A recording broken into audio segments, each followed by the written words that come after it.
જેમ કે આપણે બંધારણ કેવી રીતે નથી તોડ્યું, બંધારણમાં એ લોકોને ઉલ્લેખ જ નથી કર્યો કે તમારા ઘરે ના વગાડવું એમ. તમે પેલા ડીજે વસ્તુ અલગ છે, લાઈવ પ્રોગ્રામ વસ્તુ અલગ છે. અમે લાઈવ કર્યું છે, ડીજે કર્યું જ નથી.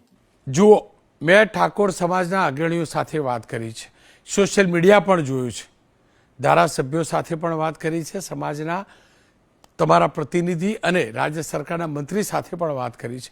બધા એમ કહે છે કે તમે સમાજે નક્કી કરેલા બંધારણના નિયમો તોડ્યા છે. હવે સાહેબ, મારો માતાર હું જે જગ્યાએ ઝોન લઈને આવ્યો છું, સમાજના કહેવા પ્રમાણે હું ત્યાંથી લંઘા લઈને આવ્યો છું, જે એનું મેં 15,000 રૂપિયા બજેટ આપ્યું છે. અને અત્યારે જે હોમે પાર્ટીની જે જગ્યાએ ઝોન આવી, લોકો ડીજે લઈને આવ્યા છે. બોલો, હવે નવાની વાત, જે નવા ગોમની વાત કરીએ, એક મહિનાથી વિડીયો ચાલુ છે, એક મહિનાથી વિડીયો નવા ગોમનો ચાલુ છે. નવા ગોમનો ભેળા થઈને આયોજન કર્યું કે 24 કલાક અમારે ડીજે વાગશે કોઈ બી અવસરમાં, બરાબર, લગ્નમાં. તો એ લોકોને કોઈ નોંધ લીધી નથી કે કોઈ લોકો એમના તો જ્યાં નથી. કદાચ 15 દાડા 20 દાડા પહેલા જઈને એમને કીધું છે કે ભાઈ તમે ડીજે નહીં વગાડી શકો, તો કાલના દાડે આ વસ્તુ ના થોત.